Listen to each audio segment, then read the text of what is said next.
si pred ovoj hram u kojoj su tišina se leči. Telo to moje molitveno kleči, mrak ili svetlina su sebe nosiš, te gledam i čekam da kažeš što si.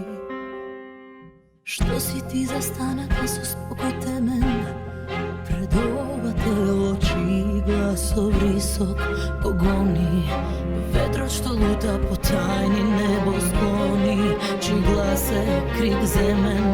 Što si ti za stana kad su spokoj temen.